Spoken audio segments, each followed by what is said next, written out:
His phone was saying 22-mile-an-hour gusts. Almost there. All right, got another couple days planned here at Indian-Celina Lake. I'm not sure I'm going to fish Celina Lake today. There's a pretty good chance of thunderstorms coming through. You can really see the clouds are really starting to build. 1, 2 o'clock, the big storm is supposed to hit. So I thought I'd go ahead and get here first, set camp up, have everything ready to go, make sure the Sylvan's all ready to go, and then I'll just go ahead and fish later this afternoon and into the evening.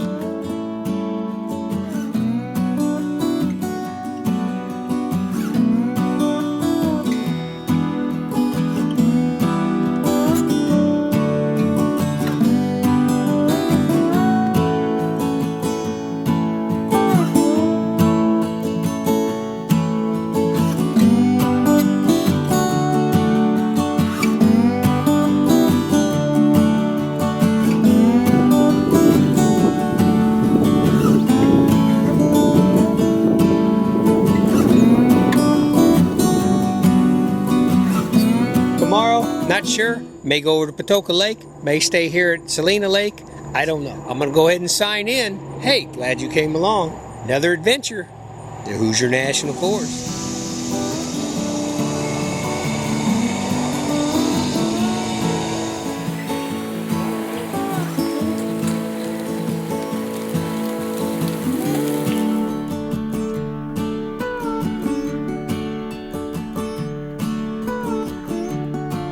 I decided to change places and try to go on the other side, the very back side of the campground loop. You know, some of the semis and stuff running on the highway and stuff. When I get way over here on the back side, it's going to be a lot more quiet, I think.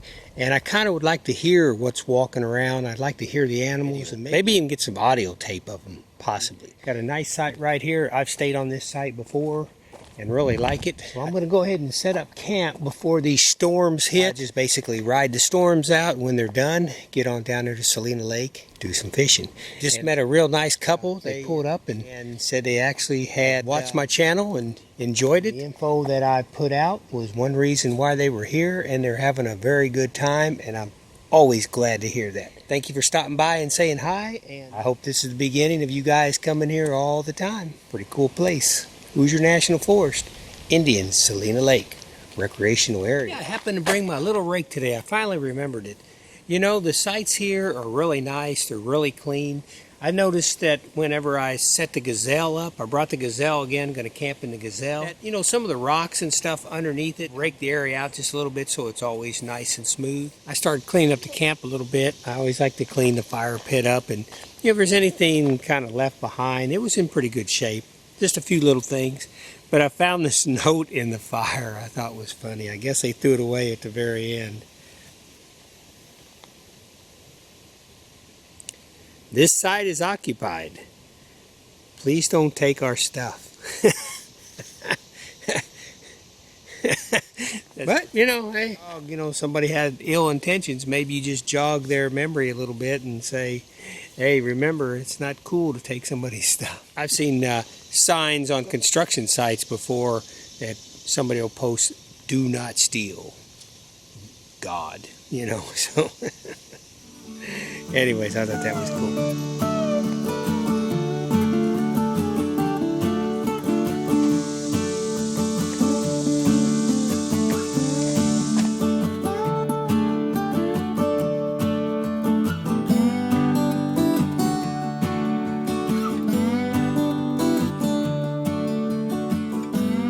I think sometimes we all don't realize how nice of an area is until you travel across the country and you stay at other campsites all over the place, and you realize that, like here at Indian-Celina Lake recreational area, wow, it is like really nice. Even if this campsite was completely full, no occupancy, you'd still have all the privacy in the world.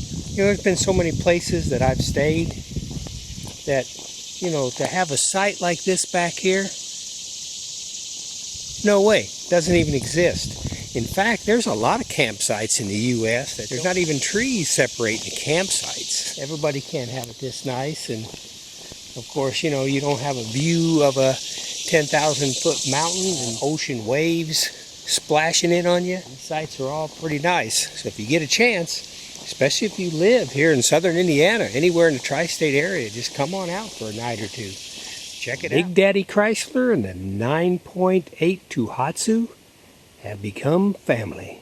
They get along really well together. Yeah, the weather forecasters were saying that there's a good chance of storms rolling in around lunchtime or early afternoon, and I can already tell since I've been here, the skies are getting a little bit more threatening. It's hard to tell because the North Face campground is basically engulfed with this gigantic canopy. I don't think there's any sites at all that you can camp in direct sunlight here. In the wintertime, the canopy will lose all its leaves, so you do have rays of sunshine coming down to kind of warm your tent up. And this site's kind of nice though because it does have an opening here. And there's been many nights that I've sat here in a chair and looked up and watched the stars and the satellites and things like that go by.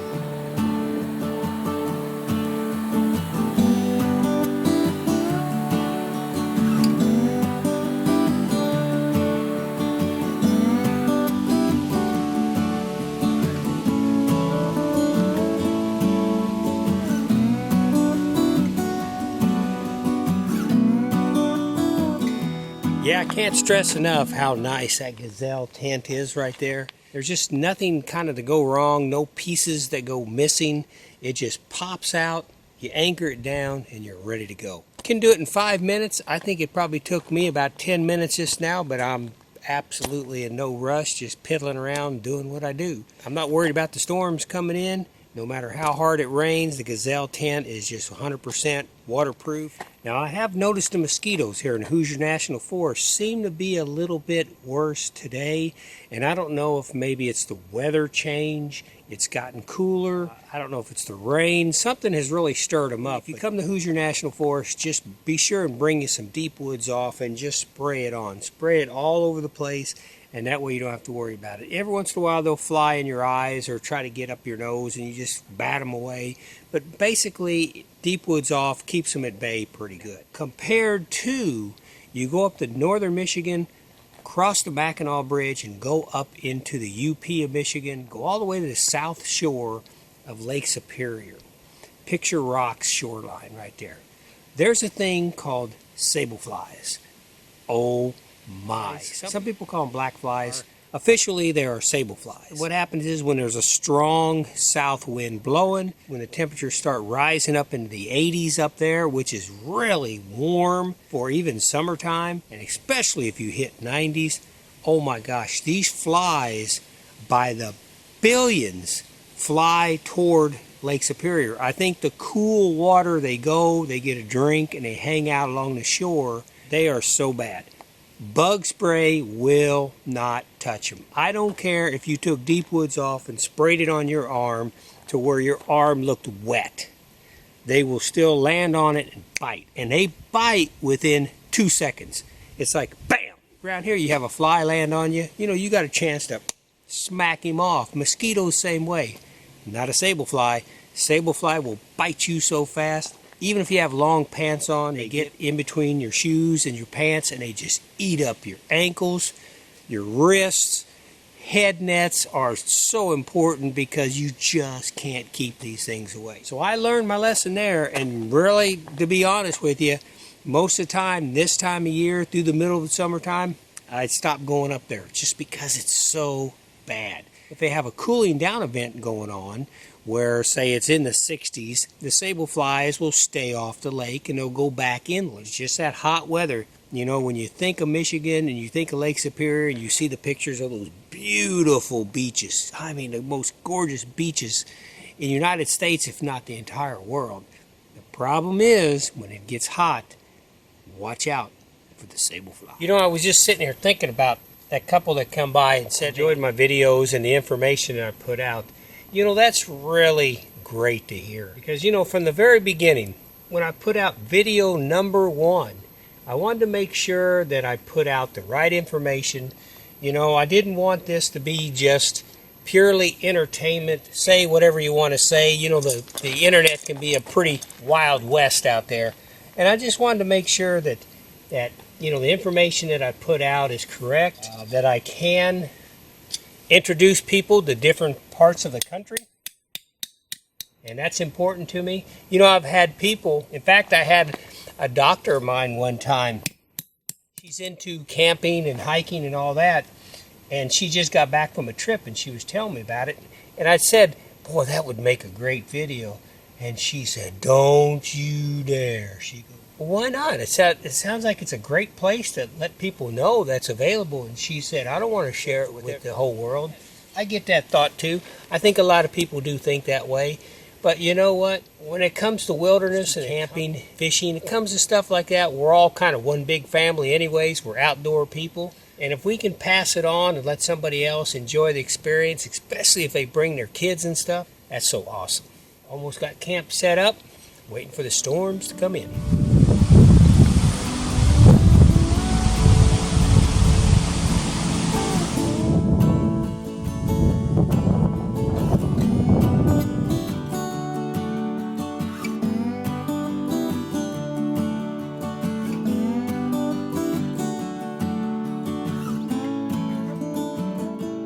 You know, I have had the good fortune to be able to go out into a lot of wilderness areas and basically backpack. You know, carry a backpack, carry your tent, carry everything you need, go out in the woods for 7 to 10 days, and it's pretty cool camping out way out in the middle of nowhere. You got to pack everything in and you got to pack everything back out. So it's pretty cool.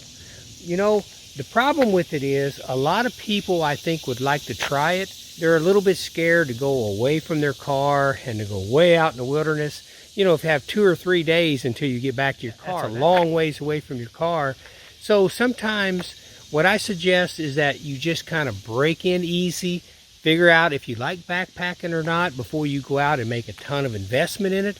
And if you do, then you go from there and you just keep pushing the limits a little bit farther. Here's an idea for you to think about. Behind me are some walk-in sites here at Indian-Celina Lake. So what you could do is you could actually come and you could actually park in an area right here, park your car, grab everything, go on out into the woods, you know, quarter mile, half mile. It's not very far. Just go on out there, pick you a site, and you're completely away from your vehicle. You're going to get the most quiet site down this trail right here and try it out.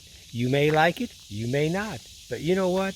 It's kind of neat, and if you did do that, you could say that you were backpacking. If you load everything up and you carry it down this trail and you set everything up away from your car, it's a good start. Check it out. Try it. You might really like the experience.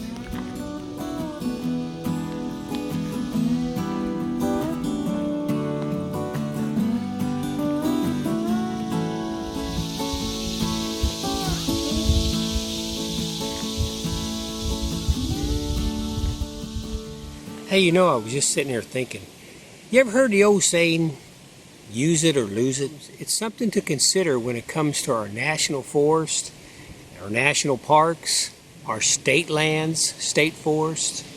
Because the thing is, it seems to me like these days, everybody's competing for money. For the federal government, it takes so much money to run the federal government. And so when you take a place like this, Indian-Celina Lake recreational area, this is a national forest land right here. You know, it's expensive to run. It's expensive to keep the campsites up. You know, it's expensive to keep the maintenance, just the maintenance on it. Keeping the grass mowed down along the roads and keeping the bathrooms clean and all the repairs that need to be done, you know, when something breaks. It's very important for me and you to know that this is out there, and especially if we're outdoor people, to go ahead and reach in our pockets and spend a little bit of money, come out here, spend some time. Because you not only get the great experience about being out here in the forest, all the serenity and the beauty and the animals and everything else and the fish and everything else you can do, but every time you pay for a campsite, you're helping like this facility out to maintain and go forward into the future. That's very important. You know, there are probably some places like Yosemite that are booked every night of the summer and worried. They're not really all that concerned about that. But here in Hoosier National Forest, there's many times, like even today, now it is a Monday, but I think there are very few campers here in the North Face Campground. I'm always glad to spend my money. You know, I always say, anytime I go into the bathroom and there's some toilet paper there, well, my money's been put to good use. I would say that. So anyways, think about it. If you have a weekend, a free weekend, a Saturday night, Friday night, a night during the week, just come on out, set camp up. You might really like it. It might start you a pattern and a habit that you'll start doing, maybe once, twice a month. Be nice. Hey, especially if you live in southern Indiana, this is our backyard. And we've got a beautiful backyard.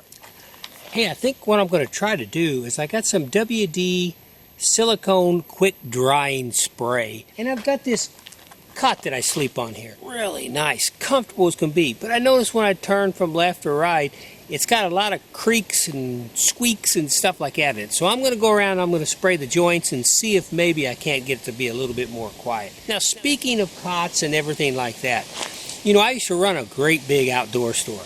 And it was really hardcore backpacking, minimalist, camping, taking everything with you on your back.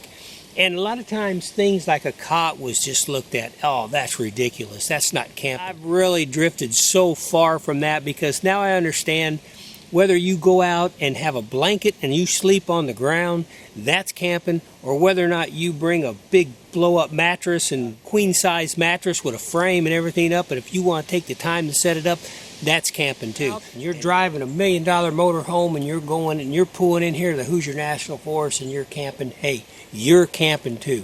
That's just the way it is. I'm not going to thumb my nose at anybody that's doing anything more or less than what I'm doing. It's all part of getting out. I'm just glad people are getting out, and I hope they're supporting our national forest. I'm not sure if this is going to do any good, but I thought I'd give it a try. Well, I decided to go ahead and put the Sylvan on the water. Still looking like maybe a chance of a storm coming through in a couple hours. It's getting close to noon. Somewhere around 2 to 3 o'clock, there's a 40% chance. But you know what? I got to thinking, I'm not going to sit around camp for 2 more hours and have a 60% chance that it's not going to storm. So I'm going to go ahead and go on out here. Maybe might be a good idea not to go all the way to the other side of the lake in case I see it getting really black and bad.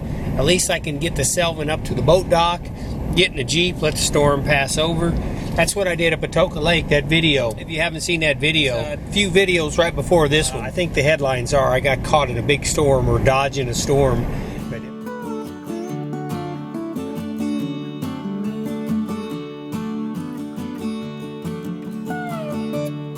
But it was, man, I got lucky on that one. Man, those was a big storm. Paoli, Indiana, camp host Gene was saying that they got rocketed last night. Power out, trees down, all kind of stuff. There's some pretty bad storms. They just seem to be isolated biggies right now. I'm kind of excited. I've got some new baits I'm going to try. Fishing, I can tell. I've done it my whole life. There's so much I did not know. And now, especially I'm following a guy, Intuitive Angling. Check his YouTube channel out. Randy Blanket. I tell you what, he's good. He really knows his stuff. He's giving me some good tips. So,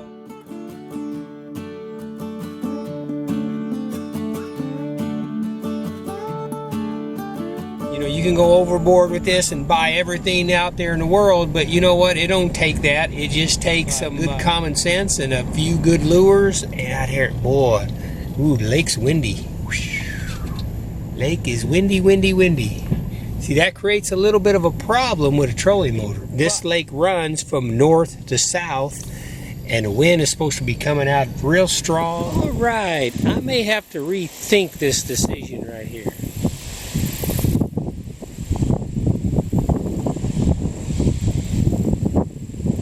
That's some pretty strong wind right there coming in. I don't know how this is going to work. You can see there's some pretty dark clouds out here coming in.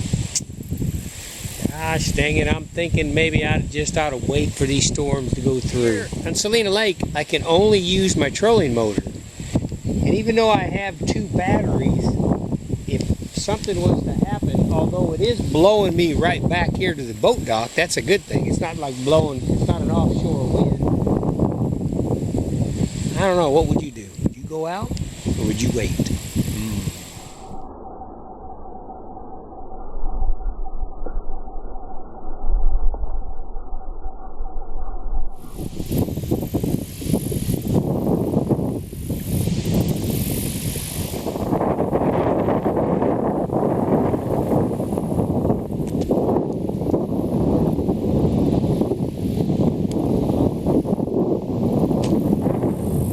That's a pretty strong wind going on out there.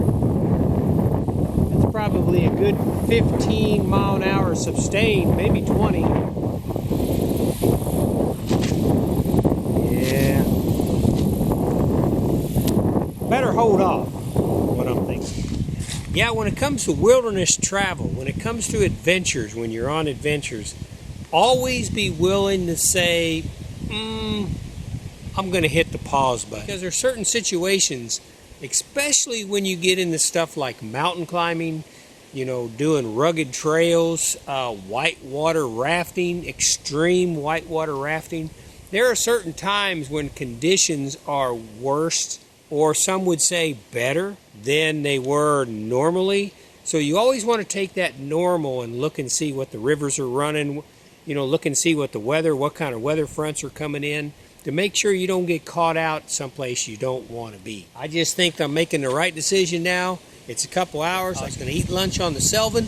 I'll just go ahead and eat lunch right here in camp and just see what this is going to do. I don't like the looks of those dark clouds that were to the south, and I definitely don't like the looks of how fast that wind's blowing out there.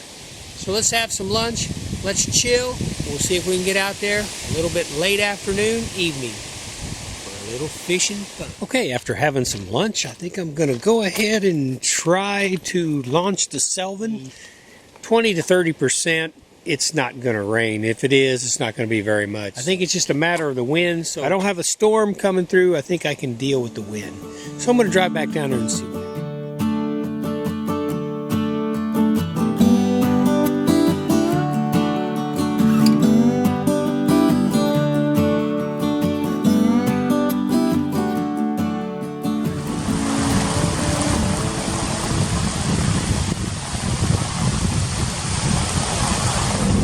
Well, I had it and I lost it and I had it. That's just the way that it's been.